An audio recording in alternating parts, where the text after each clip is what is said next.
So my good friends, if you've been wanting to go into business and probably you are on the fence, today is a good day for you to be here. Because I am bringing you a guest who's been in business for a long time, longer than I've been. And I'm of the view that she's just going to tell you the way it is. But before we jump onto all of that detail, I want us to speak about why she went into business in the first place and what are some of the benefits that she's been getting in. Lucretia, welcome. How's it going? Good. Nice to catch up with you. Amazing. You've been in business for just below 20 years. Within these 20 years, what are some of the benefits that you've been realizing being a business owner? Because I think people, we all want the good stuff. Before we jump in to talk about the how part. Yeah. Well, what I can say is people have this misconception that if you're a business owner, Yeah. that, it's all roses. Was it not roses for you? Maybe thorns in the beginning, but the roses take some time to bloom. Sure. You work harder, you Yeah. work longer hours, you spend less time with the family. No, but nobody wants to hear that. What was the good things? Let's talk about the nice things that The you nice had. things. Yeah. There's time freedom. Time freedom. Yeah. Initially you work long hours, like I say. Right. But eventually, once you have the right systems and people in place, then you basically own your time. You Right. can decide when, how, and for how long you Yeah. will go at it. It gives you opportunities to meet other people, like-minded people. Right. And that creates networks and opportunities to learn and develop yourself even further. I think for me, the learning process, the continuous learning process, no one day is alike. You wake up and you've got plans that this is how my day is gonna go.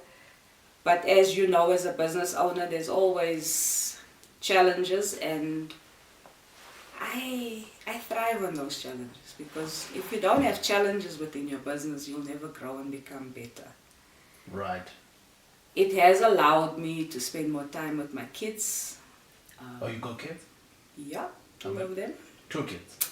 2, yes. Because I was going to ask you, when you had freedom time, what did you do with your time? So clearly now you spend more time with your kids, hopefully.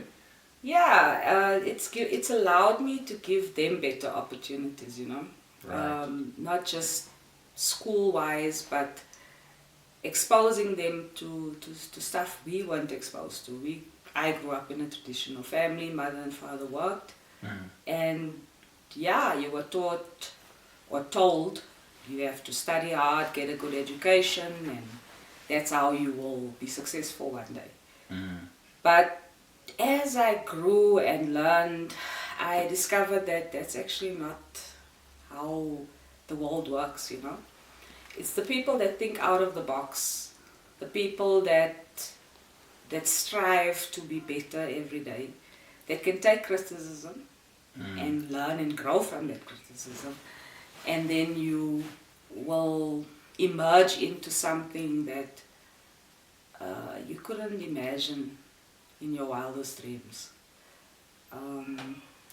It's allowed me to travel with my kids. Right. Give them opportunities and expose them to people and to adventures that I don't think a conventional job would have given me the same opportunities. Right. Because when you exchange your time for money, which a conventional job is, you are bound to that structure of you have to wake up a certain time, go to work a certain time, spend X amount of hours to make X amount of money. Whereas when you're an entrepreneur, you work at your own pace. Some of us function better in the morning, some in the evening, some early hours of the morning. And that's what I enjoyed, being my own boss in a sense, because I determined when I was more productive, and most of the time it was 2 o'clock in the morning, because that was the time that I couldn't sleep. and I would take a shower, go to work, and I would find that I'm much more productive because I don't have the daily interference of the business, the Right. phone ringing, the customers, the staff, etc. And that's when you're at your most creative. And I think for me, the best part of it all has been that freedom to create and to implement and to basically experiment on to see what is the best option and the best way you can turn a business around or improve it. And I really enjoy that part of the business, you know.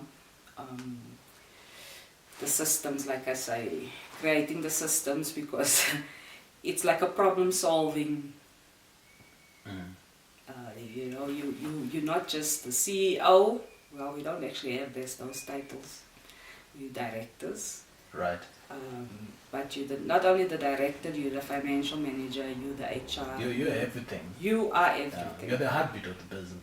Absolutely. And especially the industry I'm in, or was in, if you're not there, it just does something to the business. Right. So your presence is also a big contributor to the success of that business. Right. Lucretia, you spoke earlier on about continuous learning. The last time we were in the same class, me and you, my good friends, I do go to class, and she was my classmate at one point. We spent around about 10 days with Robert Kiyosaki, and he was teaching us some good stuff at the time. And I'm in the real estate business. You are, I could say, partially in the real estate business, but also in your main business is petroleum. But petroleum sits somewhere, right? It sits on a real estate somewhere. Why go to school and learn from people like Robert Kiyosaki, heavily priced in terms of, I look at people now and I say to people, come to class and it's X amount of money. They're like, no. And I'm like, it's not even a fraction of what I got to pay when I went to school. Why that hunger for you? I've always had inquisitive brain. Right. I've always wanted to learn, and I wanted to learn from people that's already succeeded. You know? And it's difficult for us to find that break into the likes of the Robert Kiyosaki's of the world. Right. You know, we did a lot of courses before we got to Robert Kiyosaki, Yeah. as you know. Yeah. But it was just being around like-minded people, learning how other people succeeded, what type of journeys they went on, because all our journeys are different. Yeah. There's not one person that's been on the same journey. And it's to take all those experiences and all the knowledge that they impart, and then reflecting on your own life. And the one major thing that I discovered in those 2 or 3 years that I was doing all these courses and empowering it, look, it was the greatest time of my life. I was a bit burnt out from all the knowledge that I was getting. But they all spoke of similar issues. The first thing, mindset. You know, if your mindset is not correctly wired, and I'm saying wired because, as we've learned, we can change the neural pathways in our mind by doing daily exercises and eroding negative energies and creating a more positive energy, not just for yourself, but for the people around you. Right. And that is what's been driving me. I've read most of the books that we need to read, or that's suggested that we read, but it's not the same as interacting with those individuals. Robert is not an easy person, but he's so brilliant. I like that. Robert's not an easy person. No, he's not an easy person. I mean, he gets right into it. He tells it as it is with no filter. And I think he enjoyed the South African crowd because we thick-skinned like that, you know. We can take criticism and turn it around and say, I'm learning.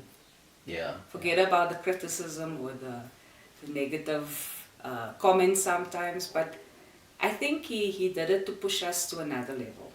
Sure. And for me, it was just an honor and a privilege, not just to be in his presence, but the presence of my fellow students.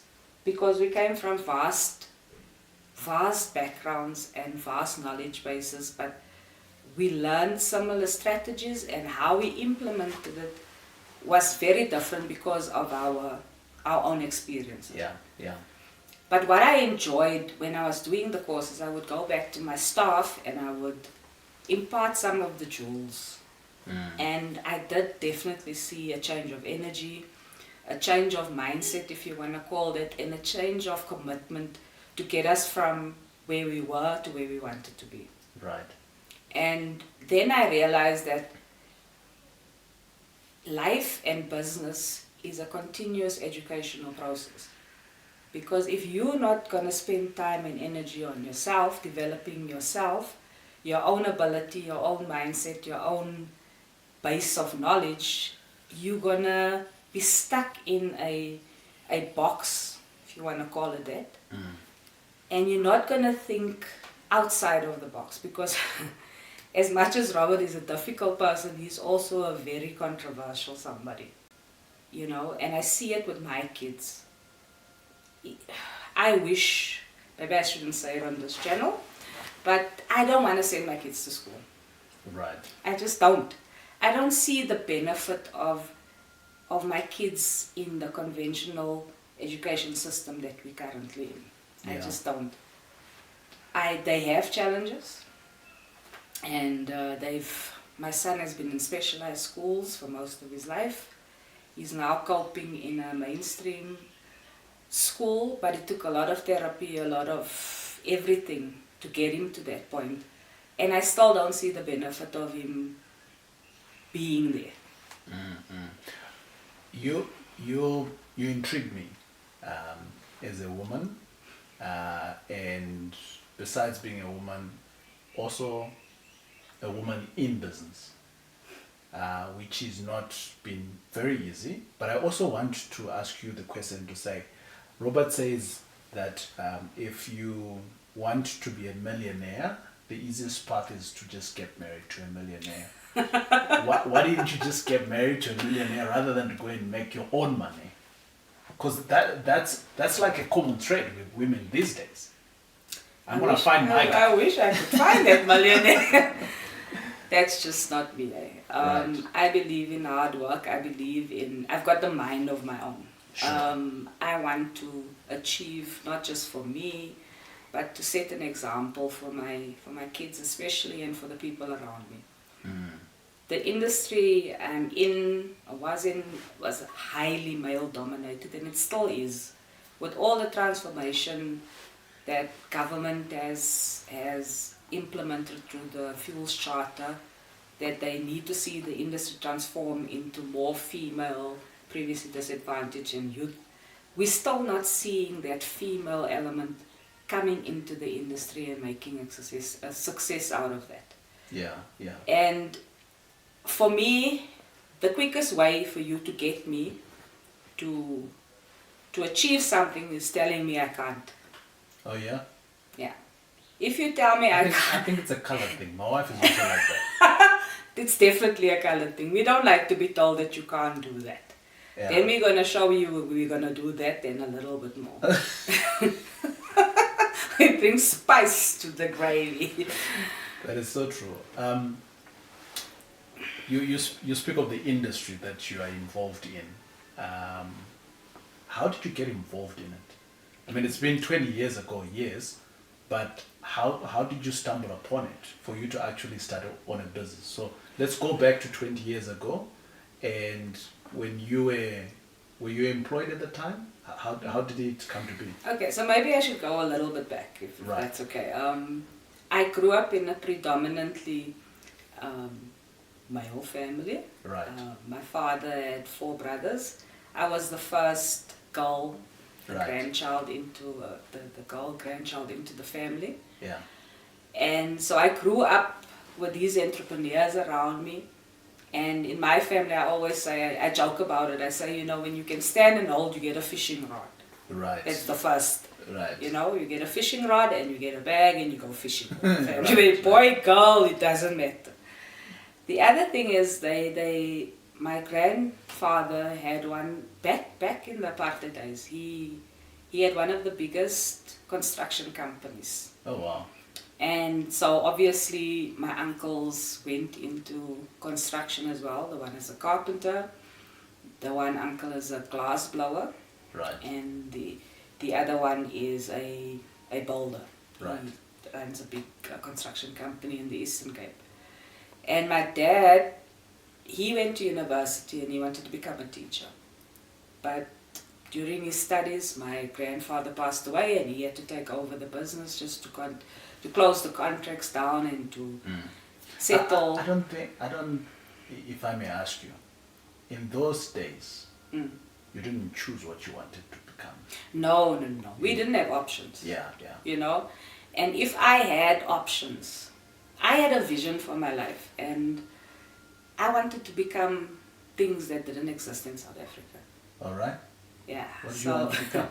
I wanted to become a sports rehabilitator. Right. And those days, those jobs just didn't exist. Let Right. alone if you You have were, a different color. It Hey! is practically impossible. you know. Yeah.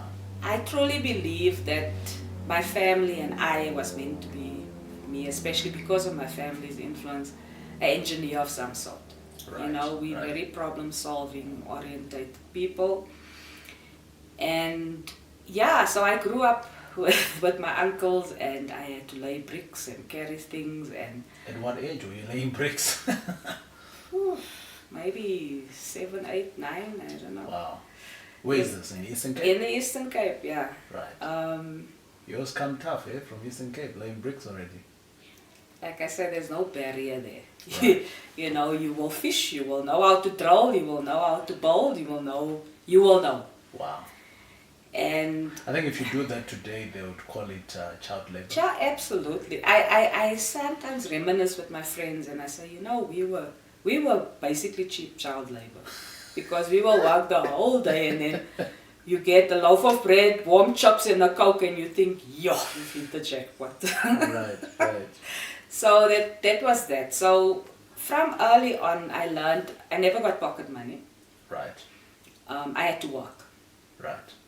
So I ran a car wash on a Saturday from my house, and then I would wash my car, my dad's car and all the uncles' cars, and then they will pay me. So Right. that's how I generated Pocket money. pocket money. Yeah. And then I also learned about overheads. Right.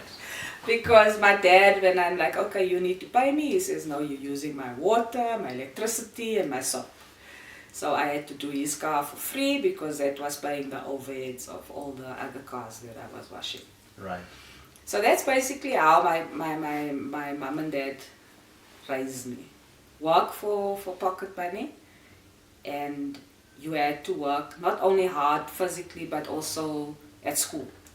So if I wanted a bike or whatever, they'll say, okay, now cool, you can have the bike, but these are the expectations we want at the end of the year. And I'm like, how am I going to achieve this?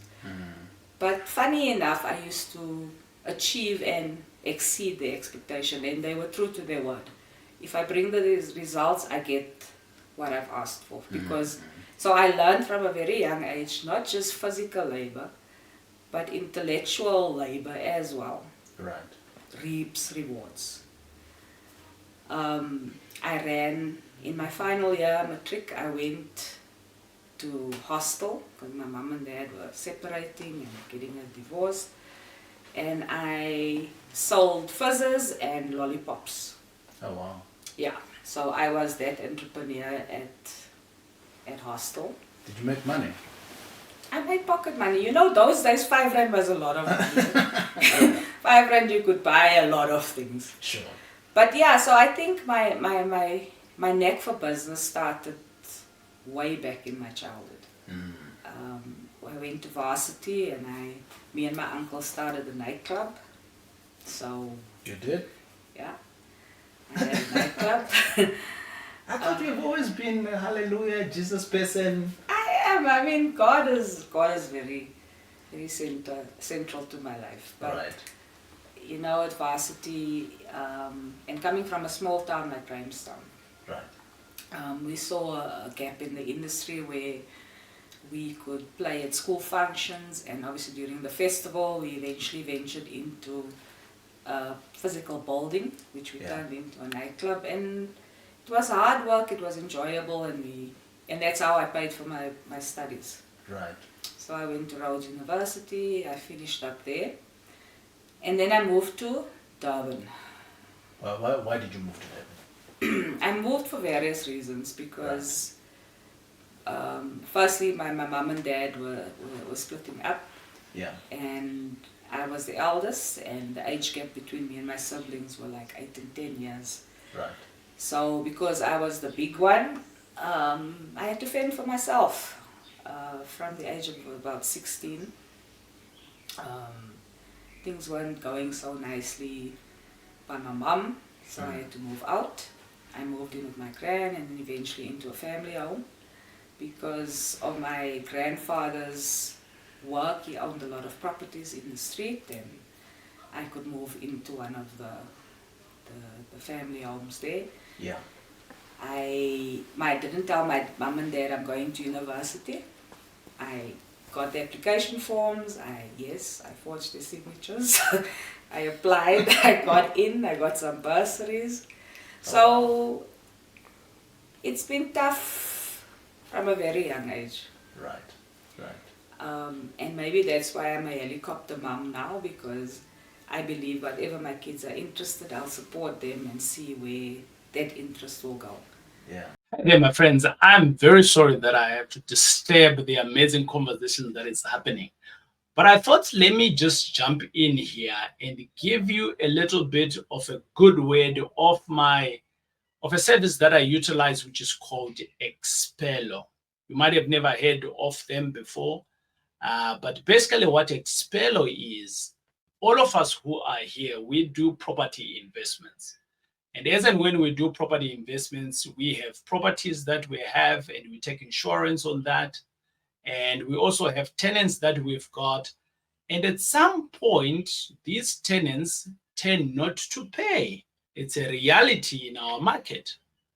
At a national level, they generally say around about 20% of tenants fail to pay. If they fail to pay, what is the recourse? You probably now need to evict them, isn't it? And the cost of evicting anybody, even the going through of that process, can be extremely tedious.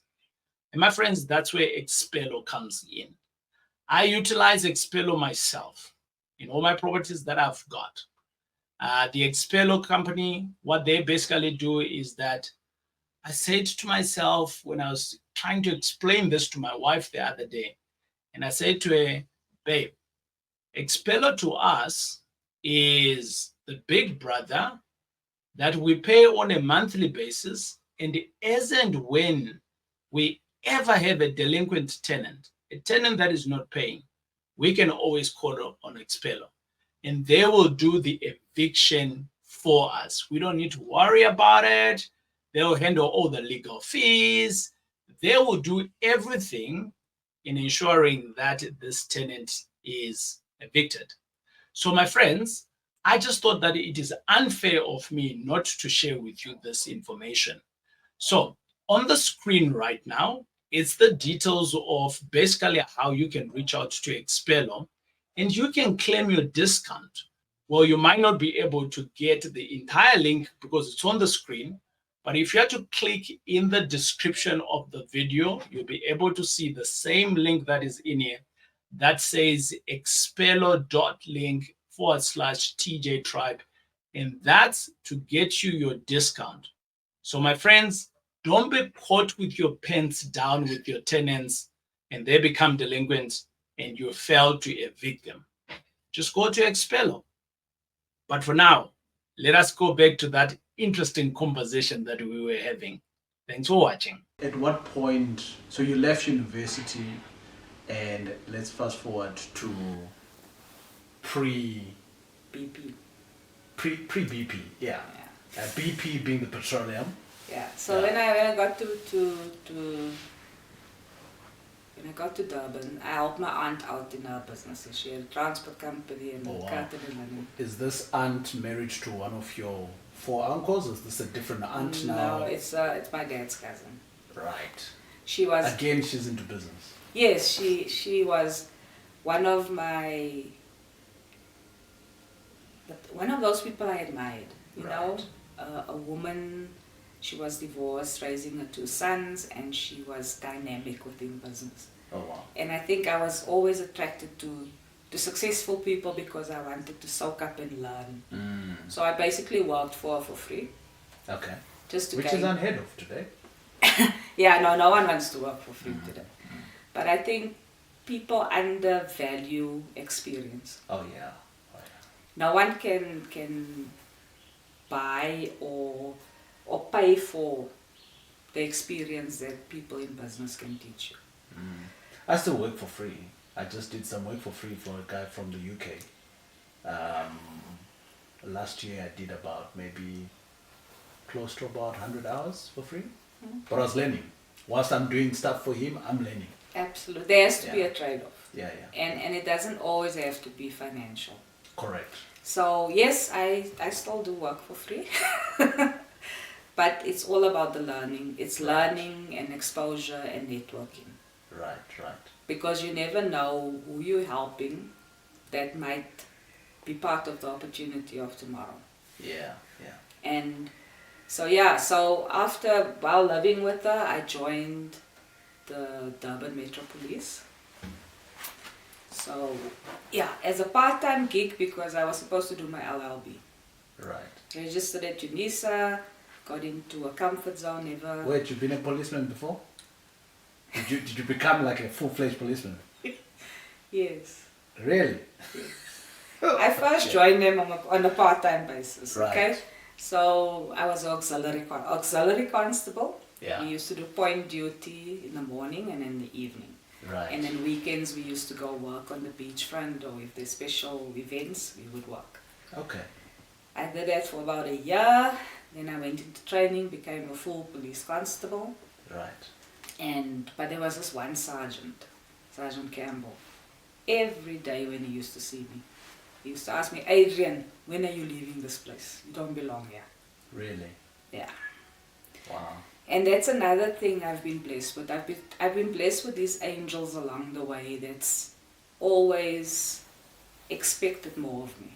Right. You know, they saw something in me. Before you even saw it yourself. Yeah. They saw something in me and they were like, this is not where you're supposed to be. You know? Right. You're supposed to be doing something bigger and better. And it took me a while to realize that. But while I was in the police force, I met my ex-husband, who's late now. Right. And he was he liked to read the paper. I mean, he had all the papers every day. And I don't read the paper, it's just too depressing. In fact, it's just the shape of the paper that I can't handle. I prefer a book, you know. Right. I'm more of a book reader. But yeah, he saw this opportunity that BP was looking for entrepreneurs. Right. And you had to apply. And I literally cried when I saw that application form. It was this thick business plan, financial statement. It was just a document, you know. How am I going to complete this form? Now, at the time, you're a policeman. Yeah. Okay. Yeah, I'm working as a police constable in the Durban Metro Police, but before that, I was doing my MBA. Yeah.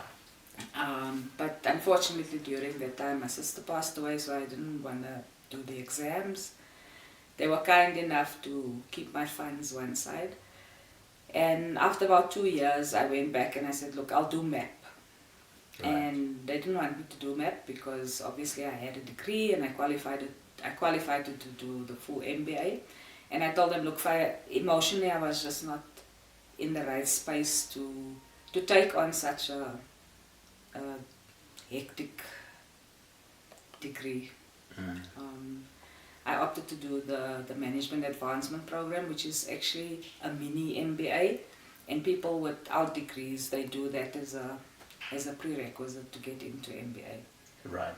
So I completed that, and during that time, this opportunity came to me. I applied, went for a panel interview. It was quite a rigorous interview, and was successful. Really? Yeah. First go. Yeah. How many interviews was it?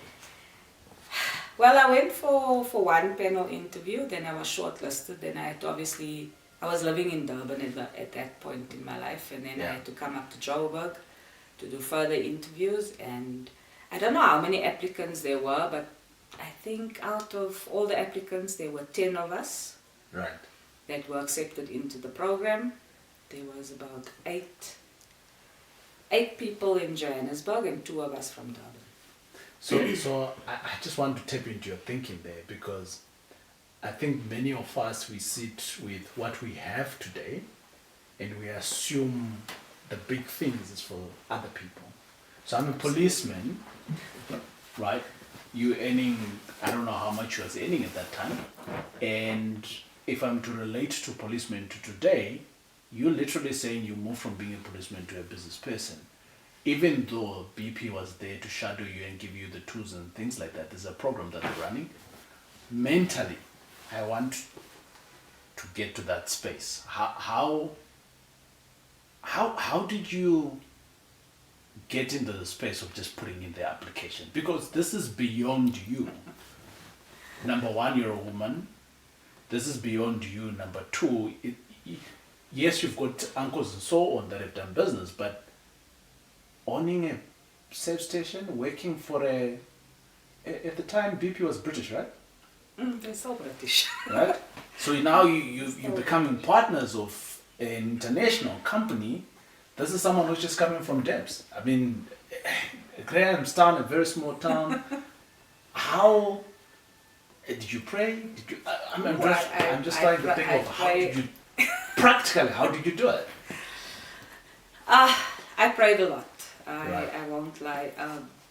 My husband, he was extremely supportive at the time. Right. He believed I could do it, so I applied. I didn't think, obviously, that I would get in.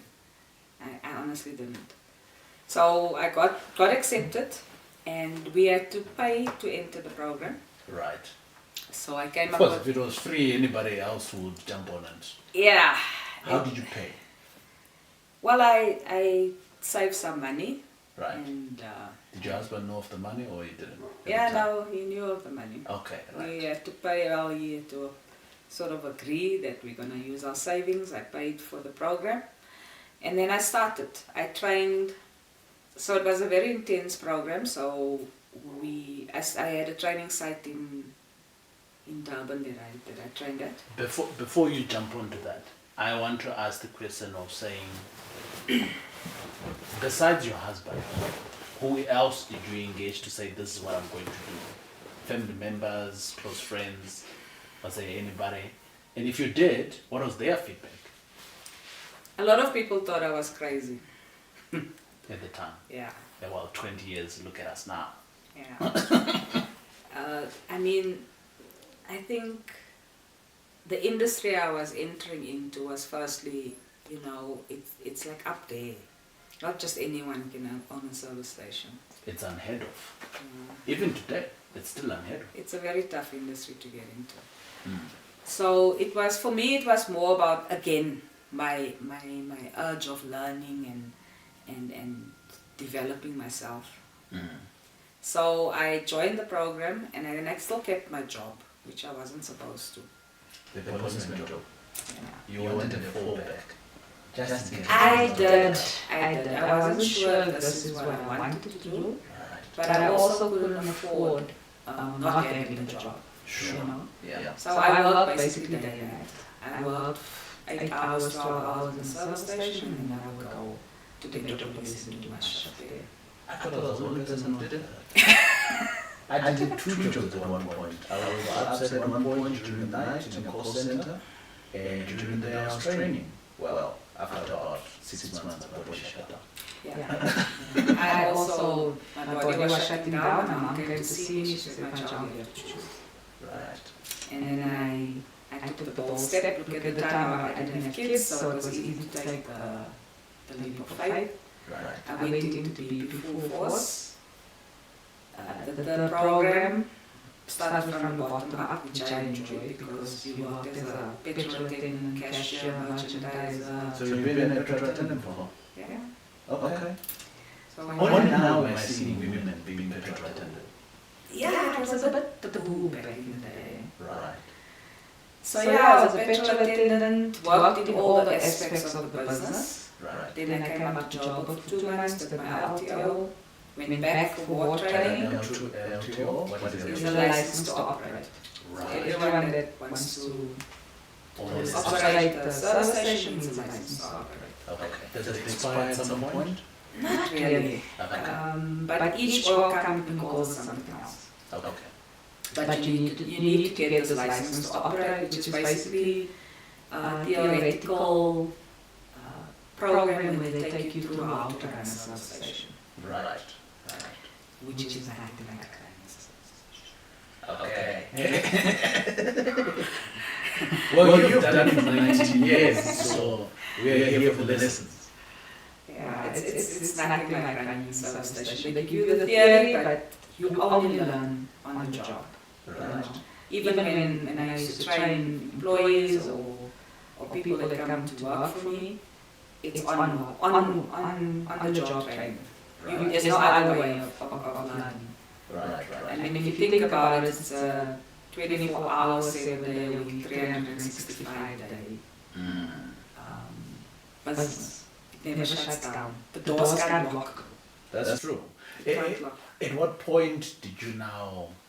So now you are in your LTO with your license. At what point did you now own your service station? Okay, so it was Or first. how did they progress you to getting there? Okay, at the service station, BP Sheffield in Indonesia, and there were some problems with the previous owner, so they were in a court battle. Eventually, they bought the service station from the owner, Right. and then they needed someone to manage it. So they phoned me and said, "Look, we need you to come up to Joburg and start managing the service station." And I'm like, "You've got entrepreneurs up here," you know. They said no, they wanted me, so I flew up to come and observe the handover, which is like the whole process of how you hand over a site, which is quite a whole day. It's a whole day process, Right. because there's a lot of aspects of the service station that needs to be consolidated and hand over at specific times, and then the new owner will start and operate. The fun part was when everyone at the end of the handover asked who's in charge, everyone looked at me. So I'm like, okay, Right. this is now becoming real That was your baptism. by fire. Had you been to Lanesia at that time? I came up when they phoned me to tell me about the service station. I took a trip up to Johannesburg. I went to go see it. Maybe a Friday night wasn't the perfect time to go. I was horrified. I'm like, no, I can't come. I've still had a small town mentality, you know, and I'm in this wild west, and I was scared. Because Lanesia today freaks me out. Part of Lanesia freaks me out today. Yeah, I was scared. I was petrified seeing that site on a Friday evening and everything that was just going on there, and the music were pumping, and the customers and the environment. But you should have been happy, because all of that what you just mentioned now, it's sign of money. I don't see it as money. I saw my life is in danger. Yeah, so I saw it, and then so when I came up, I didn't see the site for it was my first time. Right. But yeah, we did the handover, and there was challenges. We didn't have a lot of the infrastructure that we needed to move money. We didn't have speed points, we didn't even have computers or printers on the site. And yeah, I had to overnight fly back home and move to Johannesburg. That's how you moved to Johannesburg. That's how I moved to Johannesburg. At the time, your husband is still supportive, because now things are Yeah. moving now. No, he was go for it, you know. Right. He was still in Metro Police and he stayed in Durban. Right. So I found a place to stay, I moved in, so he used to visit me on weekends. But that gave me an opportunity to put my all into the business. You know, I used to Right. work 16 to 18 hours.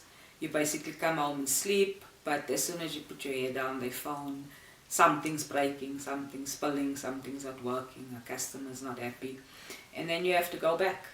Right. So that first part of my life, the first six to 8 months, I didn't have him with me, but it gave me the opportunity to just love, breed the service station. What do you like most about running a petrol station? They're not called petrol station. Service station, right? Yeah. 'Cause Service station, I've always petrol wondered station. why petrol station. There's also diesel and paraffin. Not a lot these days, but yeah.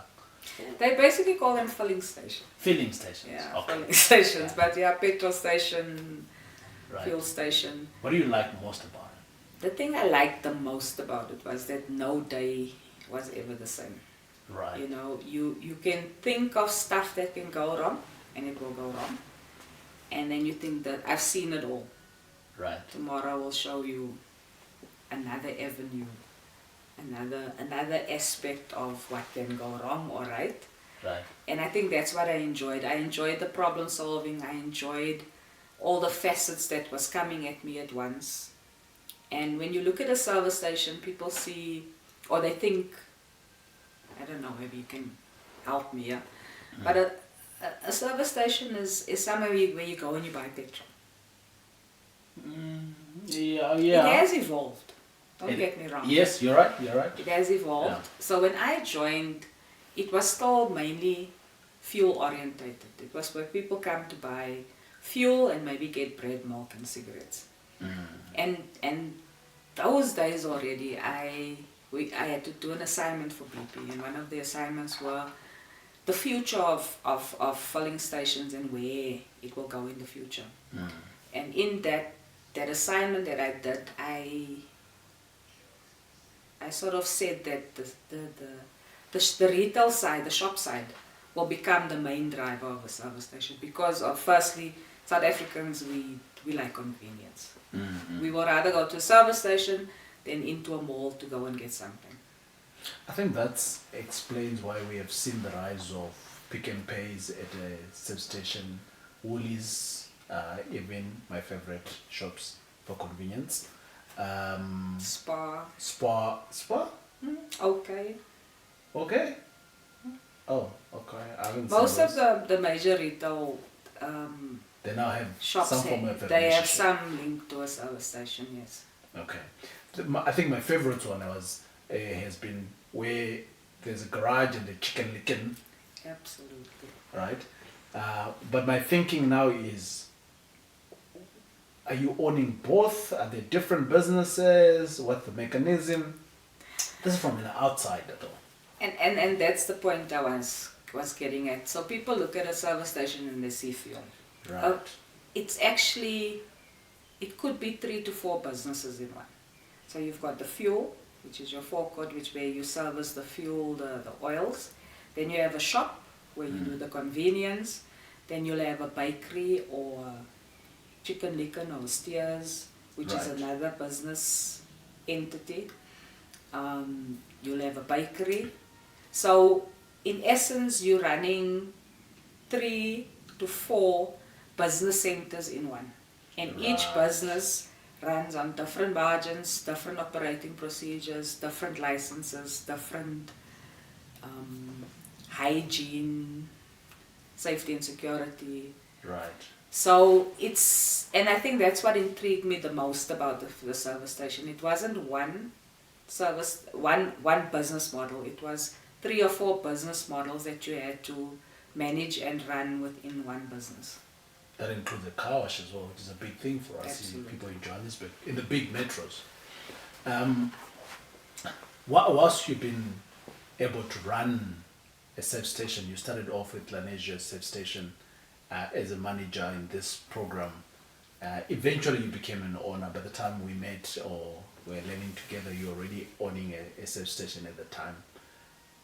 What drew you from to own a safe station? I mean, you could have gone into many other businesses at that time. Look, I must say, from everyone that joined the program with me, Yeah. I think 5 of us eventually owned the service station.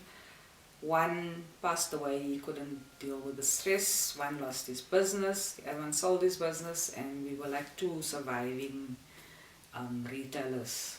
Right. And in that group there was another female, but she didn't complete the program or buy a service station. So it was, sorry, I forgot the question. That's okay.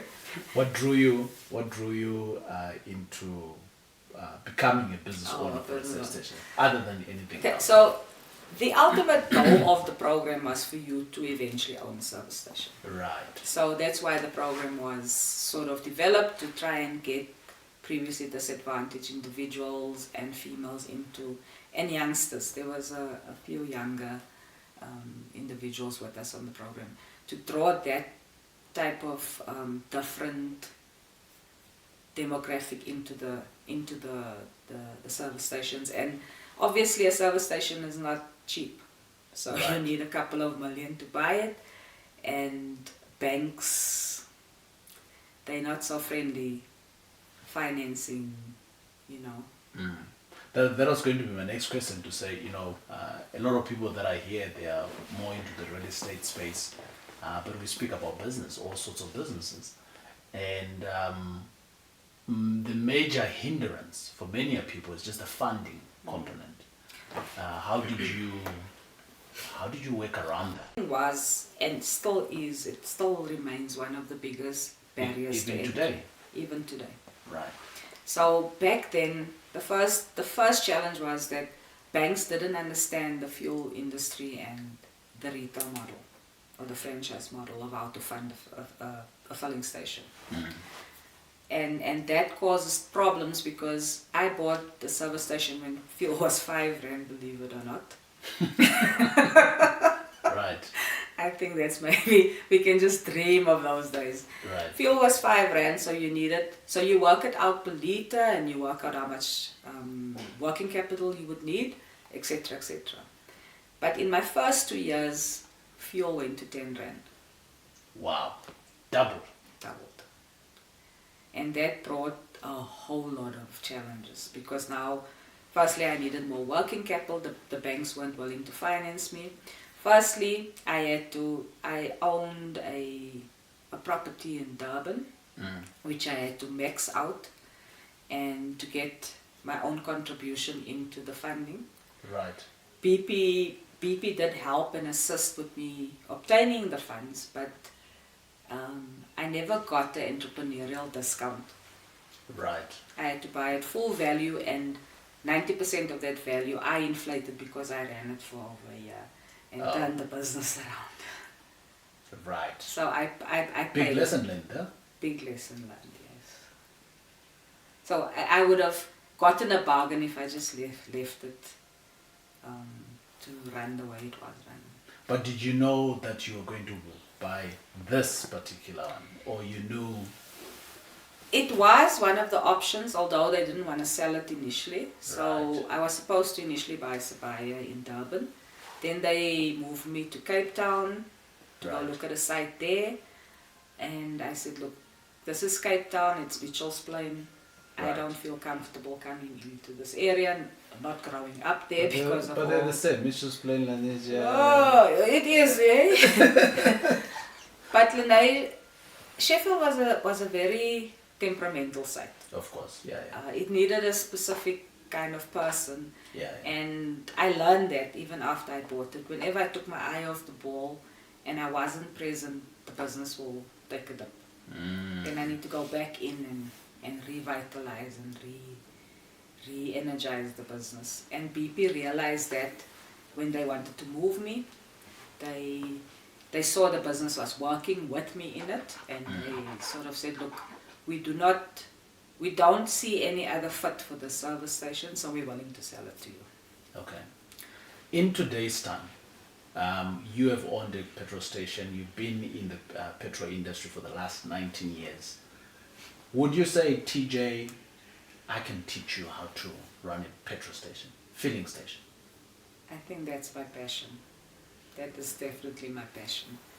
Teaching and empowering. As much as I am a student and I love to learn, I also like to impart and share that knowledge. Right. That's always been my biggest, I think my biggest driver, you know, is to teach people. And Right. I think that's why I enjoy the industry so much, because there's a lot of teaching and mentoring within your staff complement that you have to continuously empower and encourage and motivate them so that we can get to the profit that we desire. You know, it's long hours, it's taxing on your family life, and if there's a crisis 2-3 in the morning, you need to go out until the crisis has been rectified or the site can operate. Because what can go wrong? What's a crisis? what cannot go wrong? I don't know. I've never run Can a we filling start station there? before. So there's What's various. the worst that you've seen? Shooting, or maybe robbery, maybe. I had my fair share of those. Right. To But what do? You're not the police person. You're no longer the police person. So surely call the authorities and they deal with that, and you need to sign for it. You don't need to get involved. I mean, maybe this is my real estate business person thinking. Look, when you go to sleep at night, Yeah. your business is sort of closed, Yeah. in a way. Yeah. Passion. I got plenty of students, so they don't sleep at night. But, yeah. Yeah, so a service station firstly doesn't close. Like I told you, the doors don't Yes, lock. yes. So it's operating 24 hours a day. So when there's an incident, you have to go out. Number Right. one, to be there for your staff especially. You know, the trauma that they experience during a robbery is quite severe, because there's guns involved, there's a lot of stuff that the perpetrators will enter the service station with. So you have to go do sort of damage control, you can call it that, where you need to make sure that the relevant authorities are on site, that the relevant statements and fingerprinting and that type of stuff happens. Then you need to do a stock take, because you need to determine how much did you lose, because what people don't understand, the security and the way we run service stations is so strict that we don't keep a lot of money in the tills. Right. So when we get robbed, we don't necessarily get robbed of money, but of cigarettes, airtime. There's a stock that's in the It's shop. more the stock and the damage that they cause. Right. Right. You know, so you have to go out to obviously settle your staff down, see if they need counseling, clean up, get through the process of the scene being cleared, and then wash it down and open for business. Wonderful. My good friends, I just thought that maybe this might be good for you. I don't think this is just about petrol business. I think it's for anyone who's wanting to really dive into business, finding a person like Lucretia who can actually hold your hand and show you the ropes very easily. So I can't teach you about petrol or filling stations. I can't. I don't know. Maybe we might even meet each other at the school, right? So if you are one of those people that are saying, TJ, I think this is for me, right? I can't help you. Lucretia can. So what you need to do in the comments, let us know, and we'll pass on your details to her, and you will meet and have the teachings, and hopefully you can learn from there. As we learn the plan, you're a person who learns a lot. Is there a book that you can say maybe our community can go and read, maybe that has fascinated you within the last couple of months, or you're still reading? I'm busy with a couple of books at the moment. Right.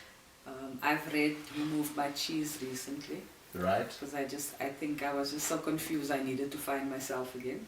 It's And an easy book to read. Very easy. I read it Yeah. in a few minutes, a few hours. Right. And I'm busy with The Psychology of Money right now. Oh wow, I've read it once before.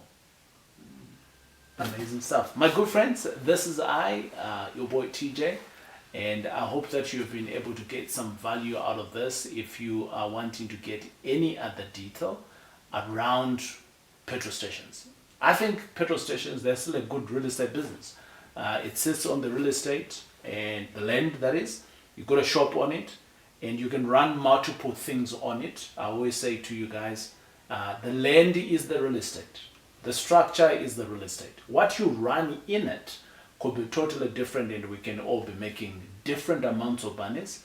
You just need to see whether this business, the one that we're talking about now, yeah, or any other business is for you. Then thereafter, this is why I bring out people like Lucretia, who then be able to hold your hand to make you successful. So until we meet again on the next video, boom boom, this is your boy TJ.